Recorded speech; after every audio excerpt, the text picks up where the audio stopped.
And in the near future, mga kapiksi, unti-unti unti-unti kayo magkakaroon ng progress, lalo na pagdating sa kaperahan or sa kabuhayan. Unti-unting magbabago yung takbo ng kaperahan sa inyo. Hindi man malakihan, pero may mga pumapasok. Ibig sabihin, hindi kayo mamumroblema sa pera, mga kapiksi. And maaaring may mga good news din na dumating sa inyo or ma-experience kayo pagdating sa kaperahan, guys. Okay? So, ito.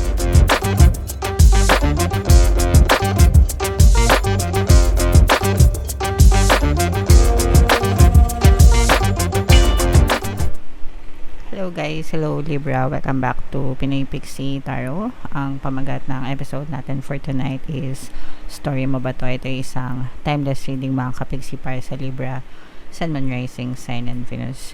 By the way guys, pasensya na kayo sa boses ko, medyo masakit na muna natin. May konting ubot sipon tayo, kaya medyo nahihirapan ako magsalita. So, sa reading na to guys, titingnan natin where you are right now, mga potential and challenges nyo, what you need to focus on, your past, present, future energy guys, mga suggested approach, and yung potential future ng story nyo, mga kapixie. So, shuffle ko yung cards guys, hanapin ko yung energy ng Libra.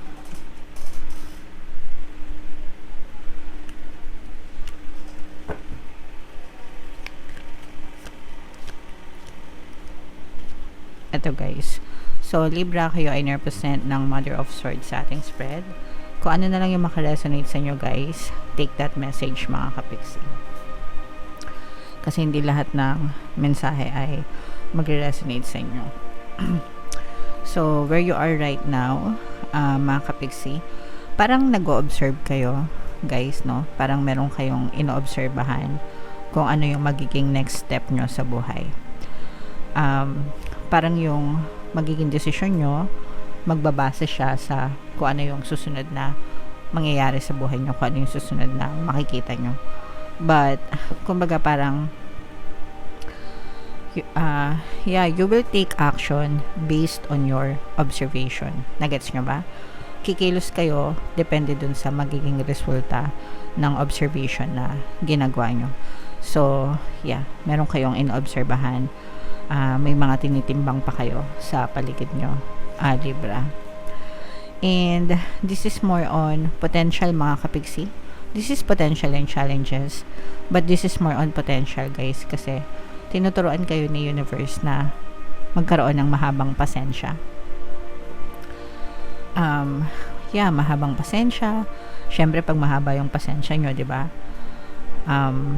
Hindi kayo basta-basta magdidesisyon. Matututo kayo mag-antay. So, meron din siyang magandang impact sa inyo kasi hindi kayo nagiging mainipin, hindi kayo nagiging atat. So, and what you need to focus on, mga kapixie, is don't let your guard down. Ibig sabihin, huwag kayong maging complacent kasi there will always be competition sa paligid nyo, mga kapixie. Ang importante lang is maging handa kayo and mag-focus kayo dun sa sarili nyong strengths. Palakasin nyo yung mga strengths nyo, yung mga skills nyo, mga kapixie, para if ever na kahit na may mga competition sa paligid nyo, siguradong hindi kayo matatalo, and siguradong hindi kayo basta-basta susuko sa buhay nyo guys. In your recent past guys, natuto na kayong maging malakas, no? Kumbaga sa past nyo, marami na kayong na-experience sa buhay na nagturo sa inyo para maging malakas, matapang, magaling, malakas, brave, no? So, ikaw mismo, dala-dala mo na yung characteristics na yan, mga kapixie. Kaya, sa present mo, hindi ka na masyadong nahihirapan kasi marami ka nang natutunan experience in the past. And yung strength nyo, mga kapixie, is hindi kayo takot na magsimula ulit, simula sa simula. Hindi kayo takot na mag-fail, hindi kayo takot na mag-start from zero, from scratch. And yun yung maganda sa inyo kasi okay lang sa inyo na mag-repeat. Kumbaga, no regrets, walang pagsisisi. Pag nag-fail, pag nag-succeed, edi okay. Pag nag-fail, edi ulit-ulit. Parang ganun yung motto niya sa buhay. Yung, ay nagiging strength nyo siya, mga kapiksi, kasi kumbaga mabilis kayo maka-move on, and try until you succeed, kumbaga. Okay? And in the near future, mga kapiksi, unti-unti kayo magkakaroon ng progress, lalo na pagdating sa kaperahan or sa kabuhayan. Unti-unting magbabago yung takbo ng kaperahan sa inyo. Hindi man malakihan, pero may mga pumapasok.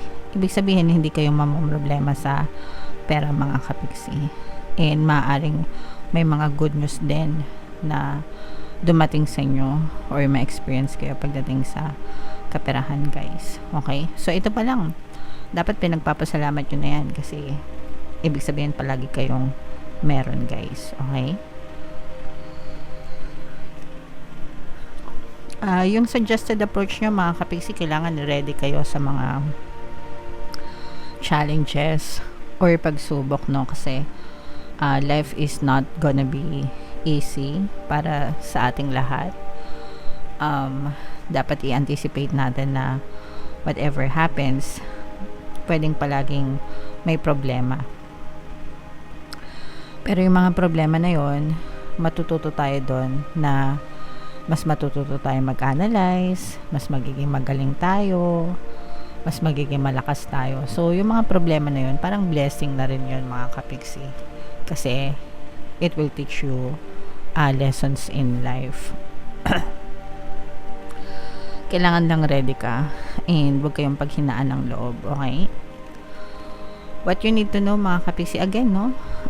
Small movements. Mas okay na yung small movements, guys, kaysa sa walang movement at all, 'di ba? Kasi pag walang movement, stuck kayo. Mas pangit 'yun. At least kung may movement, kahit maliliit, as long as consistent, tiyagain nyo lang, guys. And nakikita na natin na matyaga kayo, no? You will get there. You will get to your desired destination. Basta wag kayong susuko, guys. Pwede kayong magpahinga pag napapagod kayo. Pero, wag na wag kayong susuko, mga kapiksi. Okay?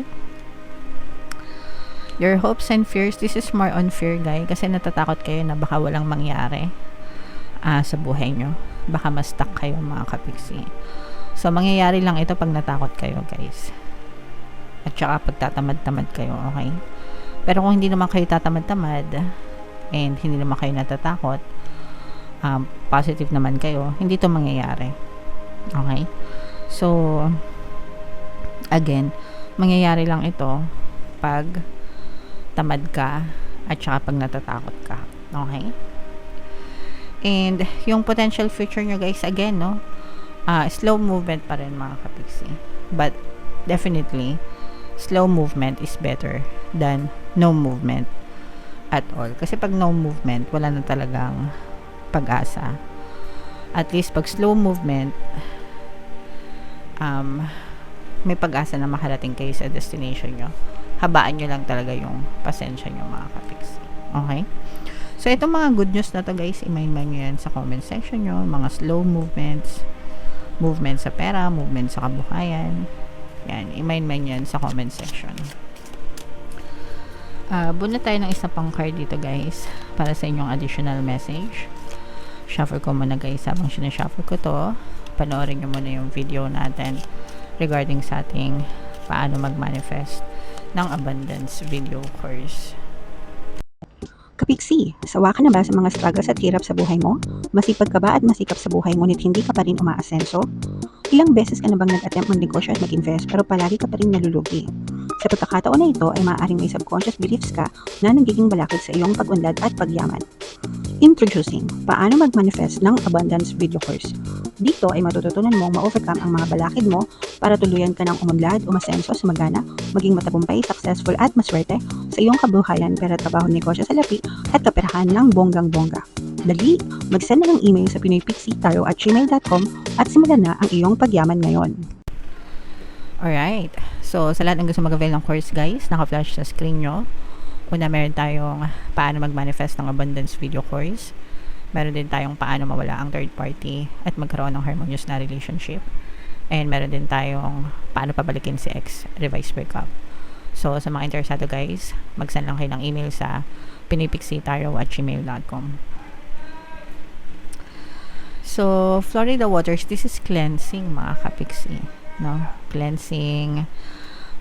Kung may pagkakataon kayo, mga kapixie, lalo na ngayong season na to, guys, marami nagbabakasyon, maraming nagta-travel, di ba?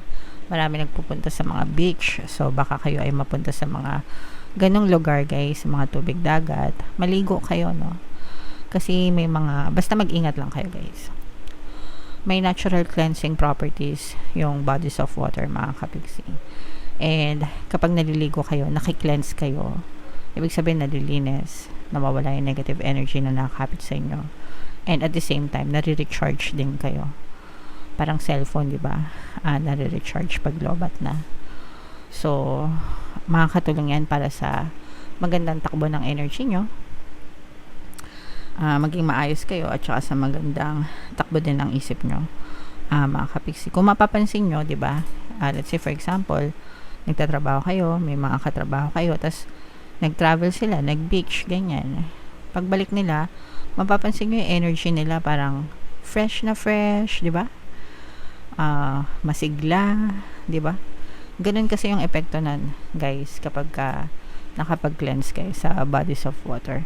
So, paminsan-minsan kailangan natin yun, mga kapixie, para sa inyong, again, cleansing and recharging. So, if may pagkakataan kayo, guys, gawin nyo. Kung wala naman, okay lang, mga kapixie. Pili lang. Pili lang kasi sa atin yung nakakapag-beach, no?